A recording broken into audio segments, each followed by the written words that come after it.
Hey guys, Dylan Baker back. I apologize. I thought that the video had uploaded yesterday um, for chapters 18 and 19, so I apologize for that. I'm going to be combining them today so we can do this video. And then, of course, tomorrow will be chapter 20, and then the last chapter on Friday will be chapter 21, which is the last chapter of the book of Judges. I'm not going to be stopping. We'll be getting into the book of Ruth after that. Just really quickly, I always include this disclaimer. I'm not doing this for any form of recognition. I'm doing this for myself, and so this is my study. I just thought I'd video it and upload it to YouTube and Facebook. So if there's anyone out there that wants to join in, they're more than welcome to. Of course, any kind of comments, opinions, or questions are always highly accepted and appreciated. Let's just try to keep them positive and classy, of course. And at the end of this video, of course, I'm going to be doing a prayer. So if anybody has any prayer requests, anything like that, you are more than welcome to join in with me afterwards, or after I get done with these chapters. So let's see. Basically, what we're getting into this time is a bit about the house of Micah. And, of course, he has hired a Levite who had nowhere to go to basically be his priest. So we'll be getting into that. Oh, and just really quickly, guys, like I said before about the comments and stuff, I really appreciate those. I am not a genius. I'm learning this along with you guys. So I'm not perfect. So if anybody has anything to add in, that's what I'm saying. It's more than appreciated. So let's get started. Verse 1. In those days there was no king in Israel. And in those days the tribe of the Danites sought them an inheritance to dwell in. For unto that day all the inheritance had not fallen unto them among the tribes of Israel. So they never found their place to live. And the children of Dan sent of their family 5 men from their coasts, men of valor, from Zorah and from Eshtaol, to spy out the land and search it. And they said unto them, Go search the land. Who, when they came to Mount Ephraim, to the house of Micah, they lodged there. So basically what's going on is the children of Dan are trying to find a good place to live, and so they sent scouts out, and they've made their way to the house of Micah where they're staying. Verse 3.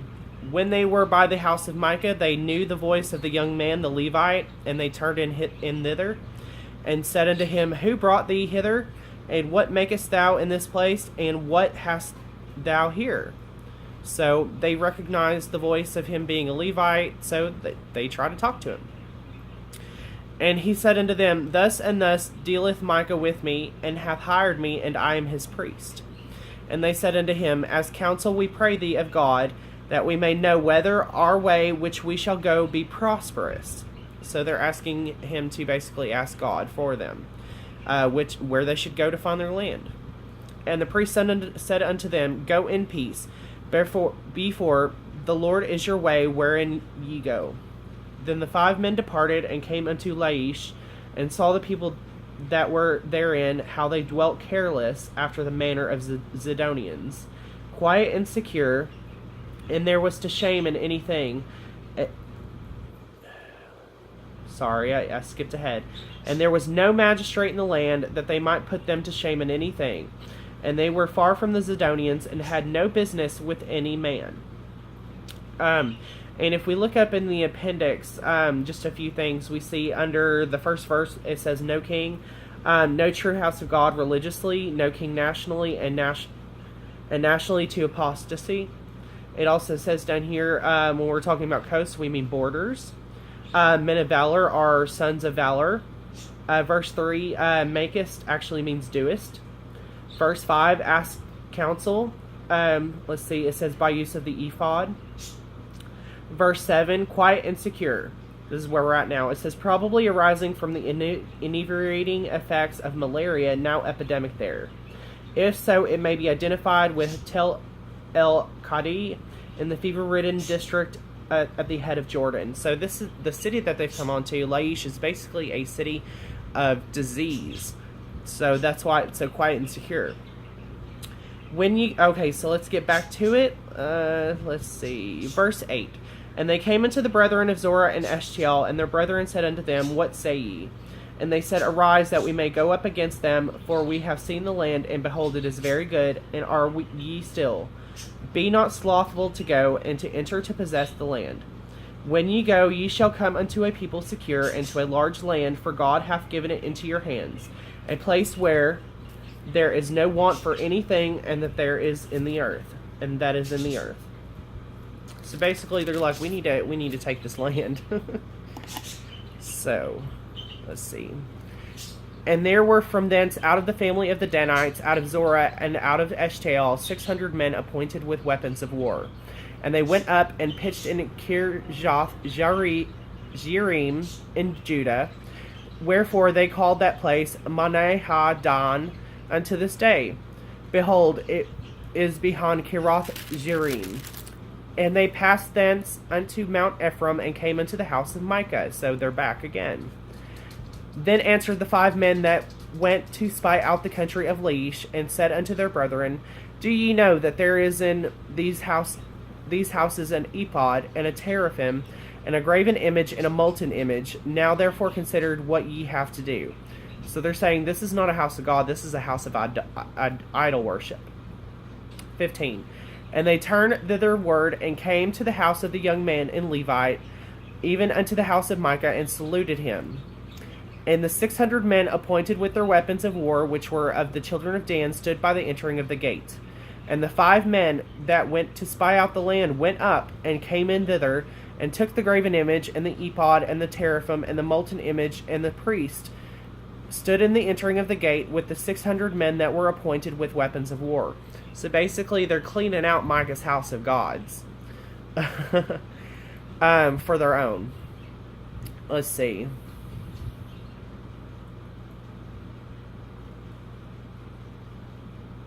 Verse 18. And these went into Micah's house, and fetched the carved image, the ephod, and the teraphim, and the molten image. Then said the priest unto them, What do ye? And they said unto him, Hold thy peace, lay thine hand upon thy mouth, and go with us, and be us to a father and a priest. It is better for thee to be a priest unto the house of one man, than thou be a priest to a tribe and a family of Israel. So that's a question. And what they're saying is, would you rather be a priest to this one guy who's an idol worshiper, or would you rather be a priest to a whole tribe of people? And the priest's heart was glad, and he took the ephod and the teraphim and the graven image, and went in the midst of the people. So he's joined them. So they turned and departed, and put the little ones and the cattle and the carriage before them. And when they were in a good way from the house of Micah, the men that were in the houses near to Micah's house were gathered together, and overtook the children of Dan. And they cried unto the children of Dan. See, all these people living in this small little village where Micah's house was, they turned on the children of Dan when they found out what they were doing. Let's see. And they turned their faces, and said unto Micah, What aileth thee, that thou comest with such a company? And he said, Ye have taken away my gods which I made, and the priest, and ye are gone away. What have I more? And what is this that ye may say unto me, What aileth thee? And the children of Dan said unto him, Let not thy voice be heard among us, lest angry fellows run upon thee, and thou lose thy life, and with the lives of thy household. So basically he's threatening Micah, saying, Back off, or you and your people are going to die. And the children of Dan went their way, and when Micah saw that they were too strong for him, he turned and went back into his house. And they took the things which Micah had made, and the priest which he had, and came into Laish, unto a people that were at quiet and secure, and they smote them with the edge of the sword, and burnt the city with the fire. So they destroyed the entire city and everybody inside, so they could take it. And there was no deliverer, because it was far from Zidon, and they had no business with any man.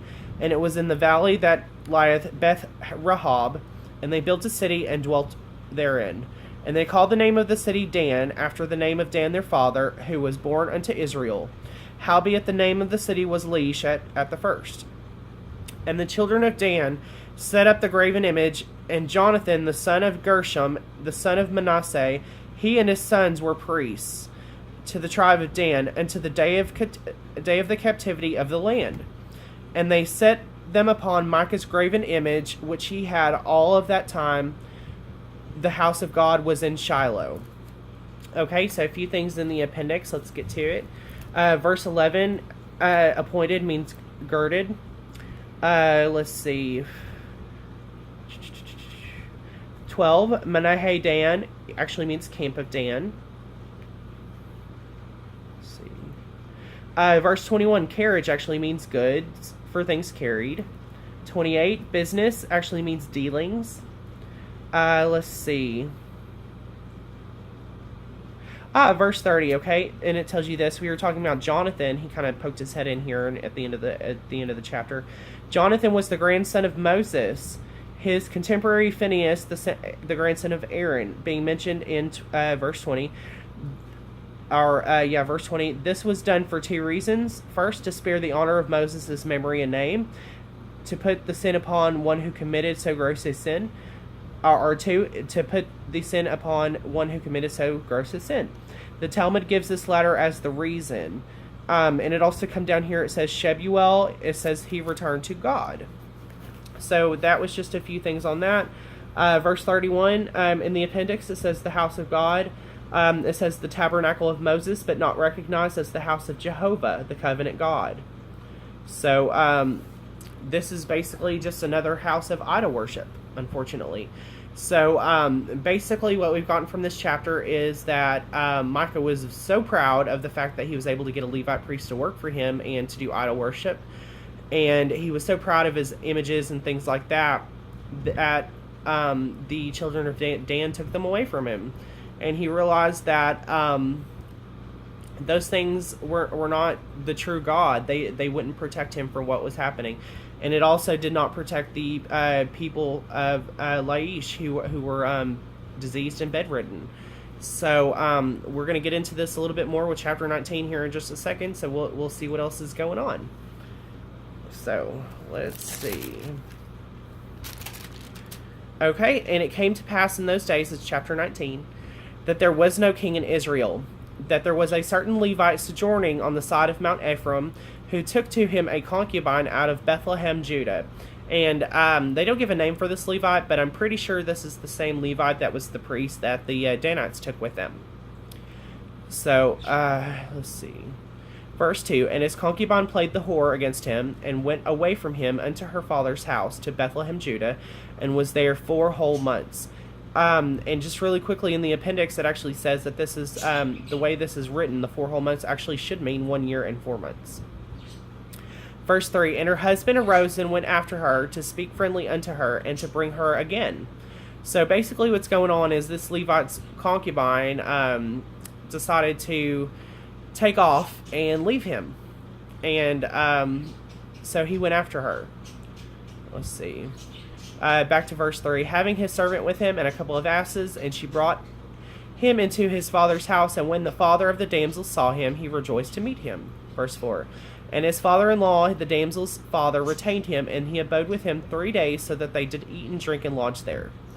And it came to pass on the 4th day, that when they arose up early in the morning, that they rose up to depart, that the damsel's father said unto his son-in-law, Comfort thine heart with a morsel of bread, and afterward go on your way.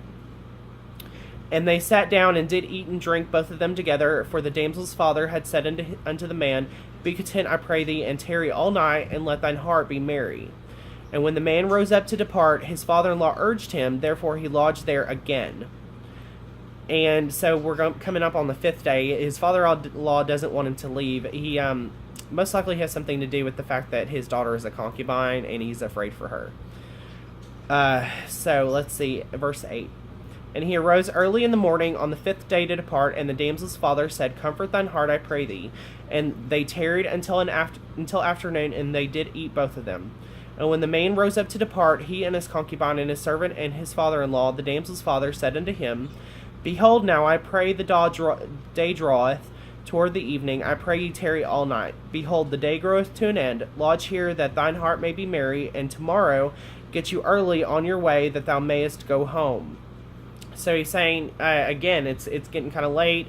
You may want to just please stay here, and then you can get up early and leave. So, and it's almost as if he's trying to keep them there, like I said, to make sure that his daughter, the damsel or concubine, is protected. Let's see, verse 10. But the man would not tarry that night, and he rose up and departed, and came over against Jebus, which is in Jerusalem. And there were with him 2 asses saddled, his concubine also was with him.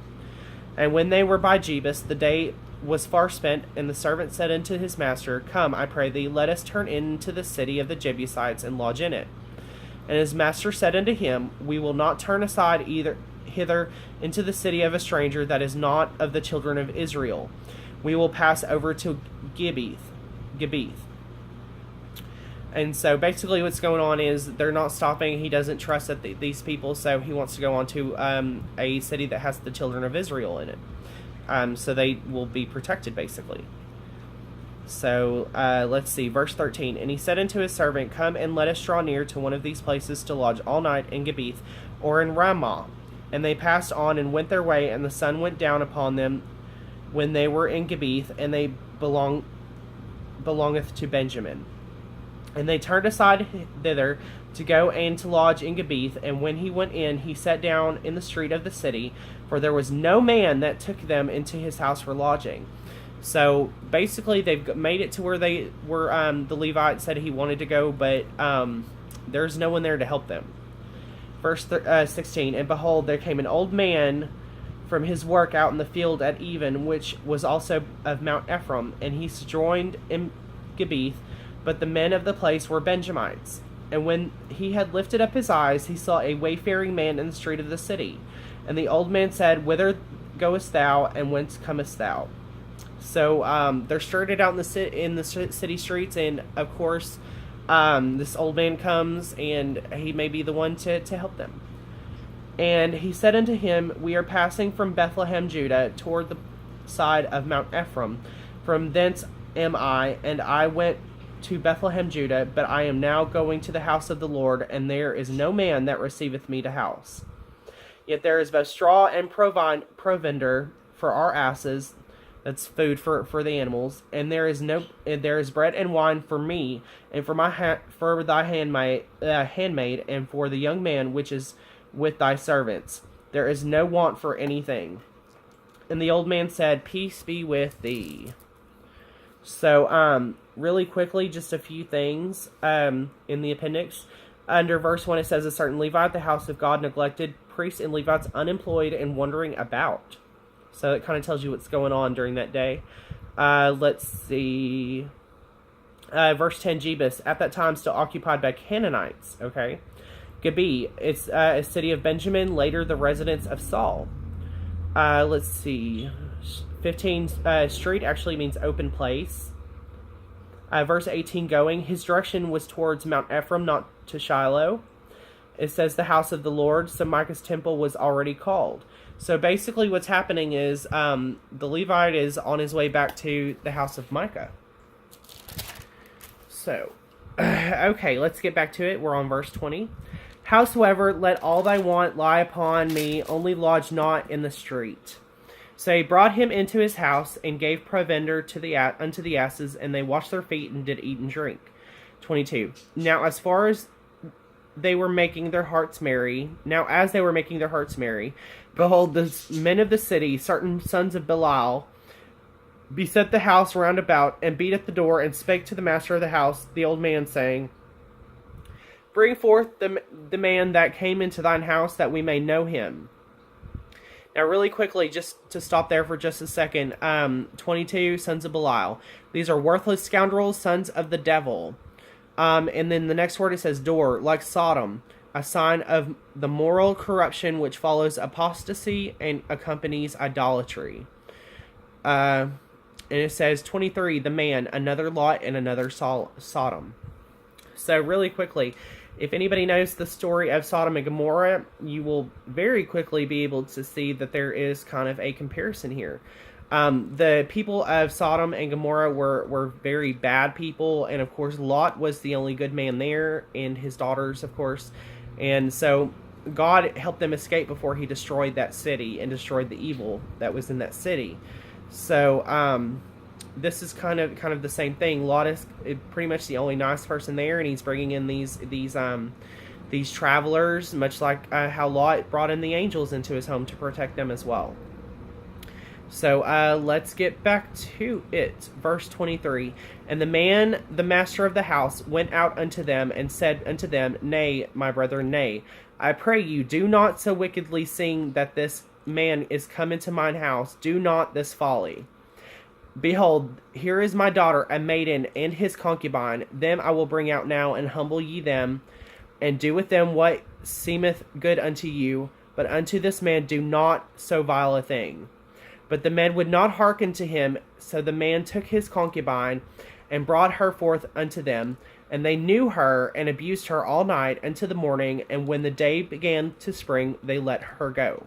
Now, really quickly, you can tell by what we're reading here that they had sex with this concubine. They raped her and abused her. Now, just so you know, history-wise, and this is the same thing with Sodom and Gomorrah, during this time period, it was normal for cities that were pretty much evil to use sodomy as a form of torture, to scare and to hurt people and to get information from them. And it was just widespread. Men and women did the same thing. And obviously, this is a great comparison to Sodom and Gomorrah because it's happening again.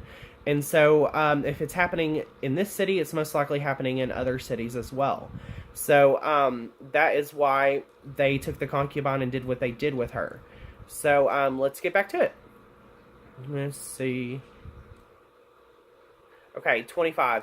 But the men would not hearken unto him, so they took the concubine and brought her forth. Okay, and they abused her into the morning.